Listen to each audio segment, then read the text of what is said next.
যাদের হাতে সময় আছে তারা বসে বসে প্র্যাকটিস করতে পারেন বাসায়। হ্যাঁ, আমি তো ক্লাসে দেখাই দিব। তারপরে আমি বলতেছি কি যে change font, use product. Change ফন্টটা কিভাবে করে এটা আমি দেখাই। ধরেন আপনি এখানে আসলাম, আমরা একটা শীট, এক্সেল শীট নিলাম। হুম, যেমন এখানে একটা শীট আছে, এটার ফন্ট আমি চেঞ্জ করব অথবা পুরা শীটের এখানে ক্লিক করবেন। ক্লিক করার পরে ফন্ট চেঞ্জ করা আমরা ওয়ার্ডে শিখেছি, তারপরও দেখাই দিতেছি। ধরেন আপনি এখানে ক্লিক করলে ধরেন এরকম চাইতেছেন বা এরকম এরিয়াল চাচ্ছেন, বাঁকা চাচ্ছেন, ধরেন এই যে এরকম স্টাইলের চাচ্ছেন, কোনো সমস্যা নেই। দেখেন পুরা সিস্টেমটাই চেঞ্জ। তো এটা ইজি, একদম সবাই পারবেন, না পারার মতো কথা না। তারপর হলো ইউজ বর্ডার এ টেবিল। টেবিলে বর্ডার কিভাবে ইউজ করবেন দেখেন। এখানে আমরা আগের ফন্টে চলে যাই, এটাতে এই যে লেখাটা দেখতেছেন না, এটার নাম হলো বর্ডার। বর্ডার কিভাবে নিয়ে আসতে হয় দেখেন, এখানে ধরিয়ে আপনি যদি পুরোটা সিলেক্ট করি, এটাতেই যদি বর্ডার দিই আমরা বিভিন্নভাবে বর্ডার দিতে পারবো টেবিলের উপরে, তাই না? কন্ট্রোল ওয়ান এ চাপ দেন। কন্ট্রোল ওয়ান এ চাপ দিলে একটা বক্স আসবে এরকম, বর্ডার পাবেন। ধরুন এই বর্ডারটা নিলেন, আমি কালারটা সিলেক্ট করলাম। ঠিক এই যে দেখেন, এখানে ক্লিক করলে শুধু আউটলাইন হবে চতুর্দিক দিয়ে। আর যদি আমি এটাতেও ক্লিক করি তাহলে ভিতরের জিনিসটাও চেঞ্জ হয়ে যাবে। দেখেন চেঞ্জ হয়ে গেছে। তা আমি বর্ডারও চেঞ্জ করতে পারি, তাই না? তারপরের যে প্রশ্নটা সেটা হলো সেল স্টাইল। আপনি সেলকে স্টাইল করতে পারেন। ধরেন এটা আপনি স্টাইল করবেন, ঠিক আছে? দেখেন এখানে লেখা আছে সেল স্টাইল। আপনি যেই স্টাইল করতে চান সেটাই পারবেন। আর যদি কোন যে বলেন না আমি পুরা এই যে পুরা শীটটাকে আমি স্টাইল করব, প্রতিটা সেলকে স্টাইল করতে পারবো, ঠিক আছে? এখানে ক্লিক করেন, দেখেন স্টাইল হয়ে গেছে। হ্যাঁ, এই যে এখানে লেখাই আছে এখানে, ঠিক আছে? আপনি এইভাবে, তারপরে যদি মনে করেন যে বললেন না আমি এরকম দিব, এরকম এটা আপনার ইচ্ছা আর কি, আপনি আপনার মতো করে দিতে পারবেন ওয়ার্ডিং টেক্সট। তারপরে যে এরকম দিতে পারেন, এরকম দিতে পারেন, এরকম দিতে পারেন, ইটস আপ টু ইউ, ঠিক আছে? এটা হচ্ছে গিয়া সেল স্টাইল।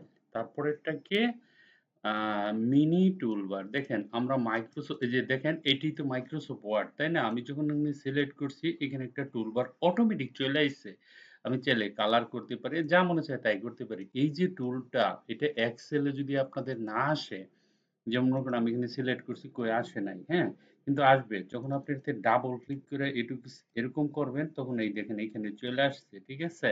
আর যদি না আসে আপনাদের, তাহলে এখানে যাবেন, এই যে ফাইলে যাবেন, অপশনে যাবেন, জেনারেলে যাবেন, শো মিনি টুলবার, এখানে আপনার ওটাতে ক্লিক করা নাই, আপনি এখানে ক্লিক করে নিবেন, তাহলে আপনার এটা চলে আসবে। ভেরি ইম্পর্টেন্ট, ওকে?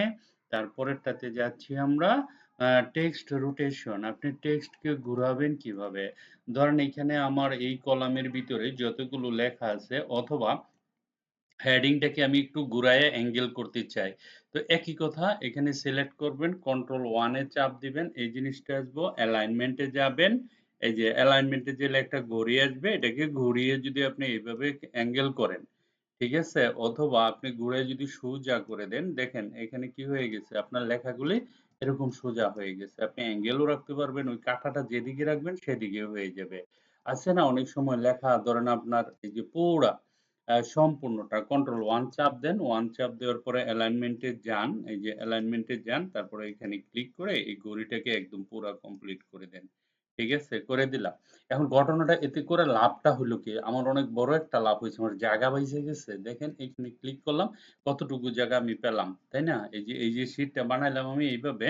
এক্সেলের কাজগুলো এরকম, ঠিক আছে? এইখানে আমার এতটুকু জায়গার দরকার, সেই জন্য আমি জায়গাটা নিয়ে নিতে পারলাম, ঠিক আছে? স্টাইল করে, দেখেন, ওকে?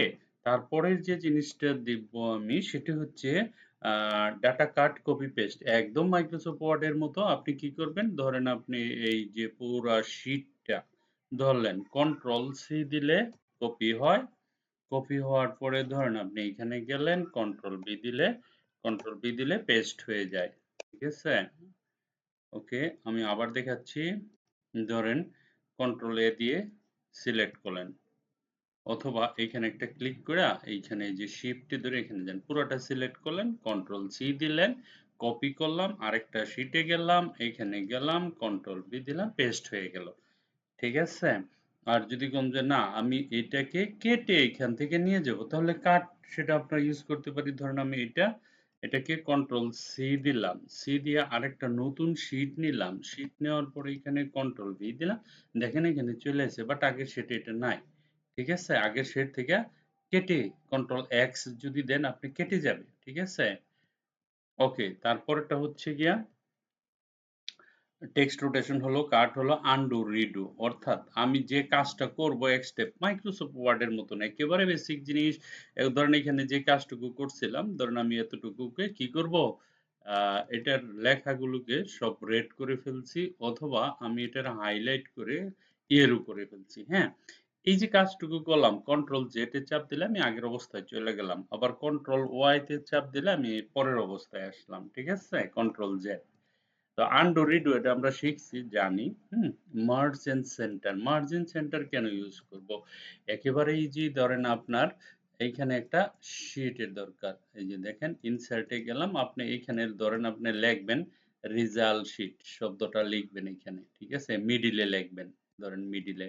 তো আমরা এতটুকু ক্লিক করে যখন মার্জ এন্ড সেন্টারে ক্লিক করব, তারপরে যদি লিখি আর ই এস ইউ এল টি রিজাল্ট এইচএইচডব্লিউটি, আমরা অনেক সহজ করে মিডিলে লিখতে পারতেছি। ঠিক আছে, দেখেন একটা রেজাল্ট শিট আমি এইভাবে তৈরি করতে পারতেছি, হেডিংটা এখানে দিতে পারছি মার্জিন সেন্টারের কারণে। ঠিক আছে, নেক্সট যে প্রশ্নটা সেটা হচ্ছে ক্রিয়েট অটোফিল, আপনি অটোফিল কিভাবে ক্রিয়েট করবেন, হ্যাঁ, অটোমেটিকলি কিভাবে সেটা ফিল হবে, সেটা হচ্ছে গিয়া ধরেন আপনি, আমরা এক্সেলে গেলাম, এক্সেলে যাওয়ার পরে এখানে আমি লিখলাম MANGO ম্যাঙ্গো। ঠিক আছে, ম্যাঙ্গো লেখার পরে আমি এখানে যদি একটা প্লাস দৌড় বানিয়ে টান দেই, দেখেন mango, banana, apple, grapes, orange, ঠিক আছে, আবার ম্যাঙ্গো রিপিটিং হচ্ছে। অর্থাৎ এই যে জিনিসটা আমি বানাইলাম অটোমেটিক আসছে, এটা এমনি এমনি আসে না, এটা বানাতে হয়, বানাতে হয়। ঠিক আছে,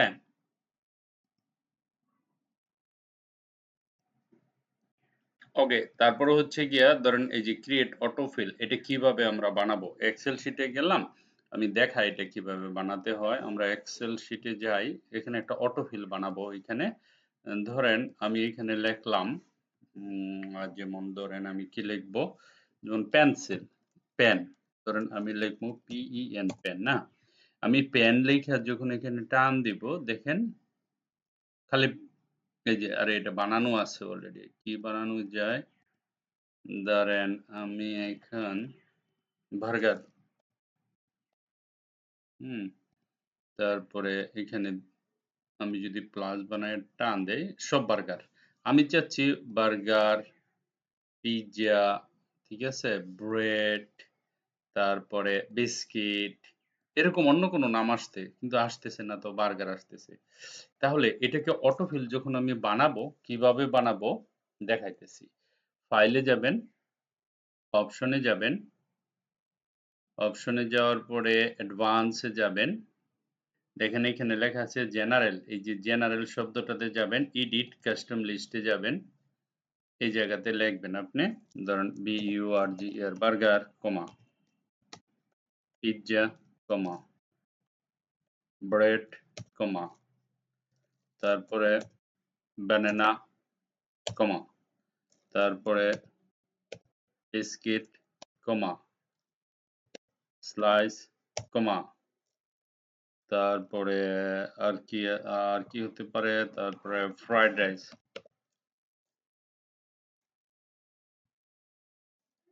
ফ্রাইড রাইস,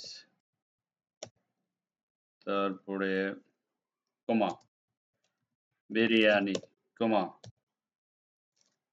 এটসেট্রা। এখন এটুক করার পরে লিখলাম, ওকে দিলাম, এখানে একটা ওকে দিলাম, আমি এখানে যদি লিখি বার্গার, ওকে, লেখার পরে আমি কি করব, এটাতে ধরে টান দিব, দেখেন বার্গার, পিৎজা, ব্রেড, ব্যানানা, ঠিক আছে, বিস্কিট ইত্যাদি আসতেছে। ওকে, তো এটা আমরা বুঝে গেলাম কিভাবে করতে হয়, তাই না? ক্রিয়েট অটোফিল হয়ে গেল।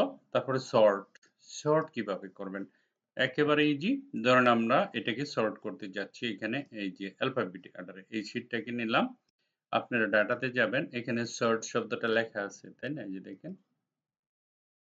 আমরা A to Z সর্ট করতে যাই, A থেকে Z। ওকে? ওকে, ঠিক আছে। এখানে থেকে মাই টেবিলে যে হেডারটা ছিল, ধরুন ম্যাঙ্গো, ব্যানানা, এটাকে আমরা সর্ট করতে চাচ্ছি। একটা শিট, হ্যাঁ? ডাটাতে যাবেন, ডাটাতে যাওয়ার পরে সর্টে যাবেন।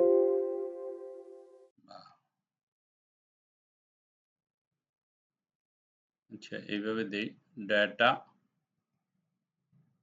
তো সর্ট কোথায়? এখানে গেলাম, মাই টেবিল হেডার, এনে ক্লিক করলাম। ধরুন ম্যাঙ্গো, ম্যাঙ্গোটা আমি করতে চাচ্ছি। এই যে ম্যাঙ্গো, ওকে করেন। দেখেন এখানে এ, বি, জি, ও, ঠিক আছে? এইভাবে ওয়ার্ডকে সর্ট করা যায়। ওকে? তারপরে যেটা আছে সেটা হলো ফিল্টার। ফিল্টার কিভাবে করবেন? একদম ইজি। ধরেন আমি এটাকে ফিল্টার করব। এটুক সিলেক্ট করবেন, এটুক শুধু হেডার লাইনটা সিলেক্ট করে ডেটাতে যাবেন, ফিল্টারে একটা ক্লিক দিবেন। ক্লিক দেওয়ার সাথে সাথে দেখেন ফিল্টার হয়ে গেছে। এতে কি হইলো? ধরেন এইখানে অনেকগুলো লোক আছে, আমি যেকোনো একজনকে সিলেক্ট করব বা আইডি সিলেক্ট করব। ধরুন ৭ নাম্বার আইডিটা সিলেক্ট করব। আমাকে শুধু ৭ নাম্বার আইডিটাই দেখাবে। দেখেন নাম্বার 7, এই যে ৭ নাম্বার সিলেক্ট করছি না? সিলেক্ট করার পর আমি জাস্ট একটা ওকে দিছি। দেখেন আমার ৭ নাম্বার, হুম? এই যে ৭ নাম্বার আইডিটাই দেখাচ্ছে। তো এইভাবে আমরা নাম দেওয়া বিভিন্ন ধরনের সর্ট করতে পারি। আবার যখন সিলেক্ট করে ফিল্টারে ক্লিক করবেন, ডিলিট হয়ে যাবে। ওকে? ওকে, দেন নেক্সট ওয়ান কি? আরে কাস্টম সর্ট তো দেখানো হয় নাই। আচ্ছা, কাস্টম সর্টটা ইম্পর্টেন্ট, ভেরি, ভেরি ইম্পর্টেন্ট। এটাও দেখাই। ধরেন আমি কাস্টম সর্ট দিব এখানে, এটাতে আসলাম।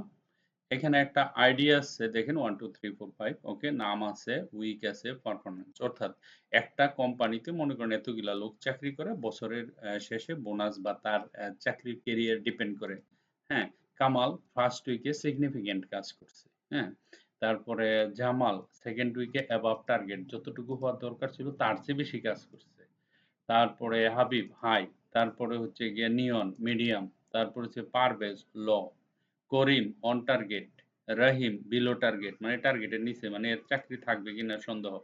এরকম বাহিরের দেশের বাহিরের কোম্পানিগুলিতে এরকম প্রত্যেক বছর তার পারফরম্যান্স রেট হয়। সে যদি, মানে কর্পোরেট অফিসের কথা বলতেছি, এরকম হয়। এখন আমার কাজ কি এক্সেল? আপনার কাজ হচ্ছে যে যারা সিগনিফিক্যান্ট সবগুলো একত্রিত করা, যারা অ্যাবাভ টার্গেট তাদেরকে আলাদা করা, যারা হাই তাদেরকে এক সিরিয়ালে নিয়ে আসা, যারা মিডিয়াম তারা, যারা লো, যারা অন টার্গেট, যারা বিলো টার্গেট, সবাইকে আলাদা করে দেওয়া।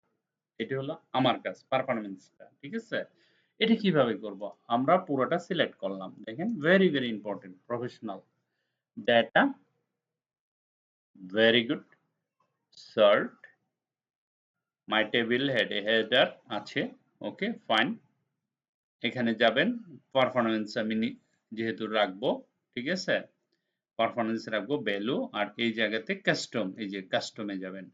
কাস্টমে যাওয়ার পরে আমি কি দেখতে চাই? সর্বপ্রথম সিগনিফিক্যান্ট, SIGNIFICANT, সিগনিফিক্যান্ট, কমা, এটা আমি চাই। তারপরে above, ABOVE, above, TARGET, target, ঠিক আছে? এটা আমি চাই, কমা। তারপরে কি চাই? ধরেন হাই, HIGH, হাই চাই, কমা, ঠিক আছে? তারপরে মিডিয়াম, MEDIUM, মিডিয়াম। তারপরে LOW, তারপরে কি?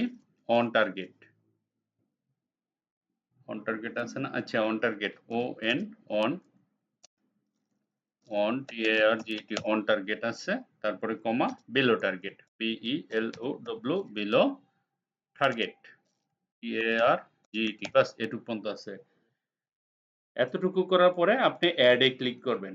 অ্যাড এ ক্লিক করার পরে এই সিরিয়ালে চলে আসবে, একটা ওকে করবেন। দেখেন ওকে করার সাথে সাথে, কোথায় ওকে করলাম? দাঁড়ান।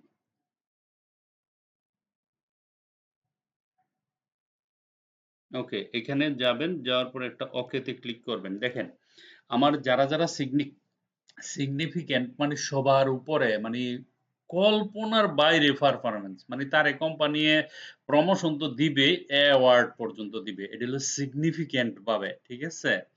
আর অ্যাবাভ টার্গেট নরমালি রুলস অনুসারে তাকে প্রমোশন দেওয়া হবে। এটা মানে প্রমোশন সাথে অ্যাওয়ার্ডও দিবে। ঠিক আছে? এতগুলা লোক সিগনিফিক্যান্টে কাজ করছে, এতগুলা লোক হাইয়ে কাজ করছে, এগুলো হলো মিডিয়ামে কাজ করছে, এরা লো টার্গেটে কাজ করে নাই, অবহেলা করছে, অফিসে ঠিকমতো আসে নাই, অফিসের পারফরম্যান্স বসকে রিপোর্ট করতে পারে নাই, ইত্যাদি ইত্যাদি। বিলো টার্গেট মানে শেষ, তোমরা বাই বাই টাটা।